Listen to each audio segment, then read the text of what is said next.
Good morning to all of you. जैसा कि आप सभी को पता है, जो इतिहास का जो सीरीज चल रहा है, इतिहास का जो सेशन चल रहा है, उसमें आज हम लोग पढ़ना है मौर्य के बारे में। मौर्य साम्राज्य के अशोक के बारे में पढ़ना है। यानी मौर्य साम्राज्य में चंद्रगुप्त मौर्य को पढ़ चुके लो, बिंदुसार को पढ़ चुके लो।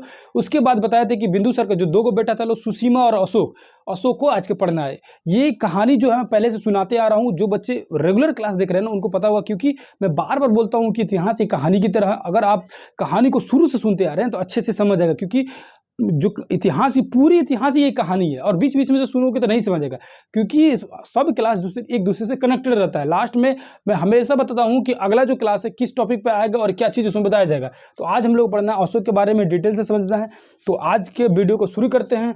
तो मैं हूँ आलमगीर आलम और आप देख रहे हैं आलम स्टडी सेंटर 08। ठीक है, तो शुरू करने से पहले सबसे पहला काम क्या है कि अगर जो जितने नए बच्चे हैं, अगर फर्स्ट बार क्लास देख रहे हैं, उनको अगर ये वीडियो अच्छी लग रही है या ये क्लास अच्छे से समझ आ रहा है, तो सबसे पहला आपका काम बनता है कि जो सब्सक्राइब करने वाला जो बटन है उसको प्रेस करें और बेल आइकन को ऑन कर दें, ताकि ऐसे ऐसे वीडियो आपको मिलते रहें। और ज़्यादा से ज़्यादा बच्चों को जोड़ने की कोशिश कीजिए, वीडियो को शेयर कीजिए, ताकि ज़्यादा से ज़्यादा बच्चों के पास ये वीडियो जाए और इसका फ़ायदा वगैरह उठा सके ज़्यादा से ज़्यादा बच्चे। ठीक है, तो शुरू करते हैं। आज का टॉपिक जो है अशोक है। ठीक है, अशोक का जो जन्म हुआ था, अशोक का देख सकते हैं यहाँ अशोक के बारे में थोड़ा सा डिटेल में दिया गया, उसके प्रशासनिक व्यवस्था वगैरह दिया गया।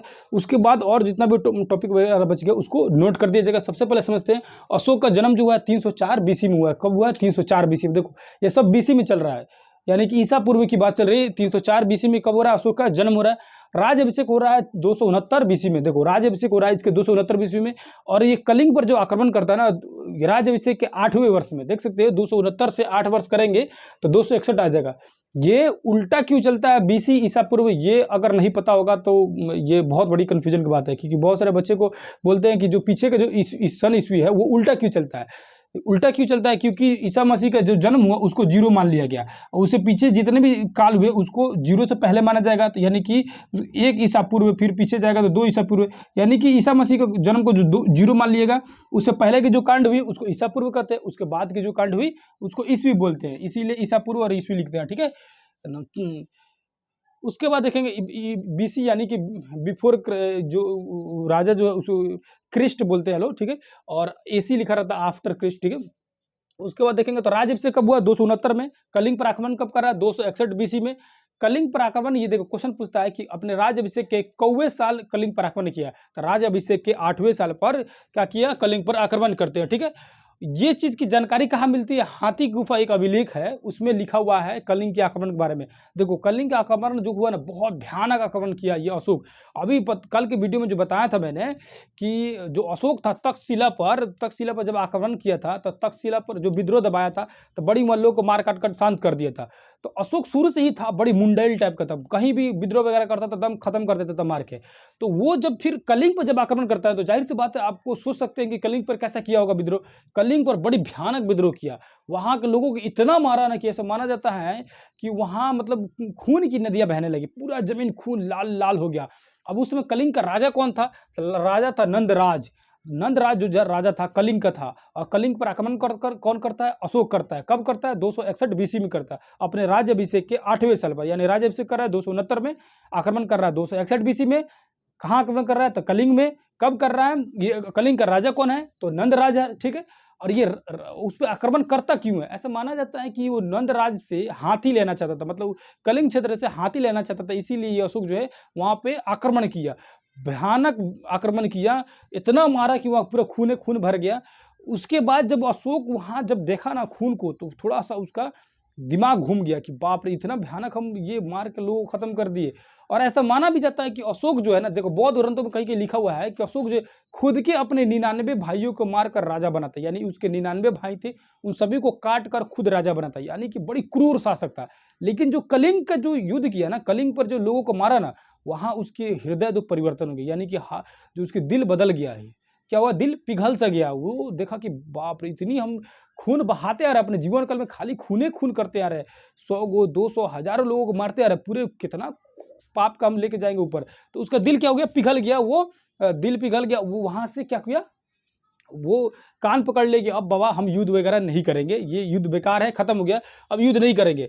वहाँ से उसको बड़ी मायूस हो गया, मायूस था तो वो क्या करे, तभी बौद्ध धर्म के बारे में उसकी जानकारी हुई। बौद्ध धर्म तो चल ही रहा था शुरू से ही, हर एक वंश से शुरू आ रहा था। तो बौद्ध धर्म में उसको पता चला कि बौद्ध धर्म में हिंसा को मतलब नहीं माना गया, हिंसा को रोक लगाया गया है, अहिंसा को फॉलो करता है बौद्ध धर्म। तो ये सोचा कि इसी धर्म को हम ले लेते हैं। तो सोचा कि इस धर्म के बारे में पता कैसे चलेगा, तो इस धर्म की प्रेरणा मिलती है, उसका भतीजा था निग्रोथ, उसका एक भतीजा था निग्रोथ, उससे प्रेरणा मिलती है। किसकी प्रेरणा मिलती है? बौद्ध धर्म की प्रेरणा जो है किससे मिलती है? निग्रोथ से मिलती है। अशोक का भतीजा था, इसी से मिलती है। अब इससे प्रेरणा मिलती है, मतलब वो देखता है अपने भतीजुआ को कि उसको भतीजा चुपचाप शांति से बैठा रहता है, दुनिया से कोई मतलब नहीं, खुश एकदम खुश मिजाज आराम से बैठे रहता है।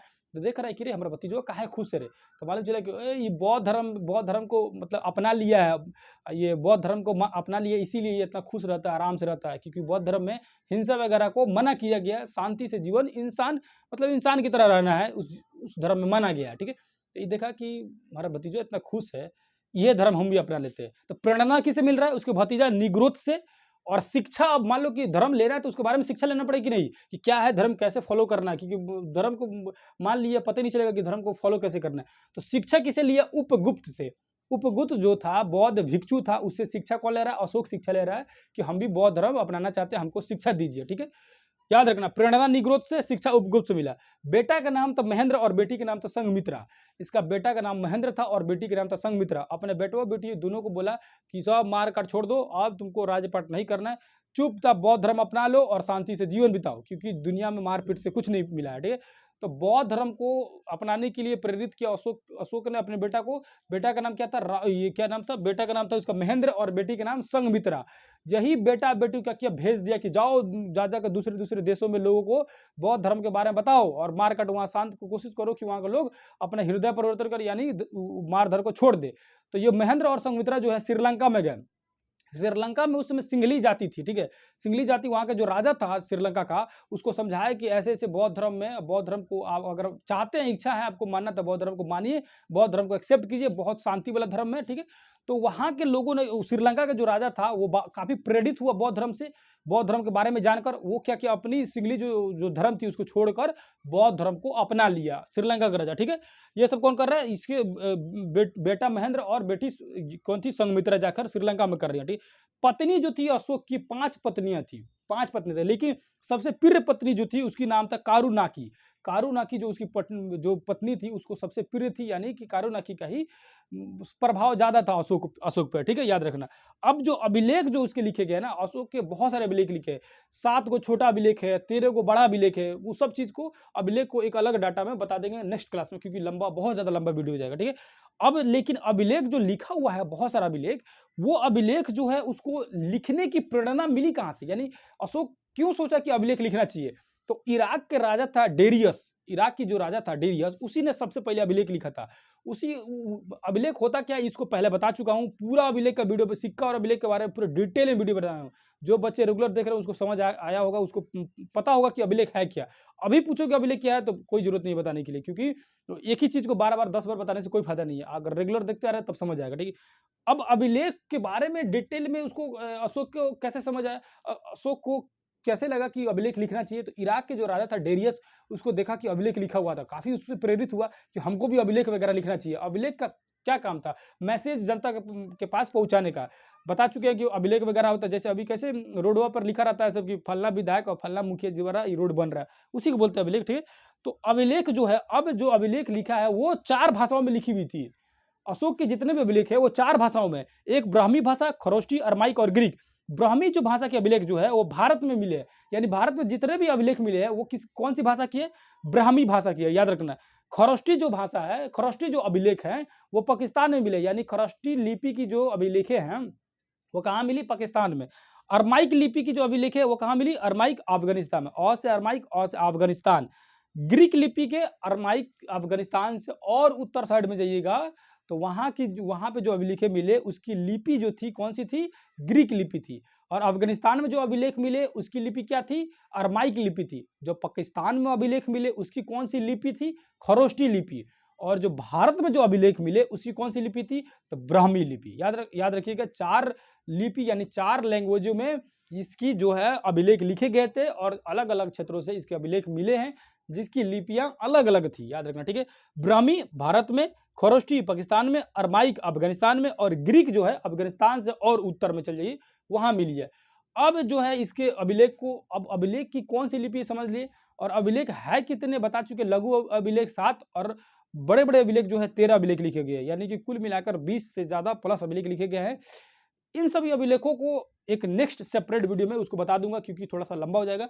आज इसको देख लेते हैं, यहाँ इसका प्रांत देखते हैं। अब आगे देखते हैं क्या प्रांत।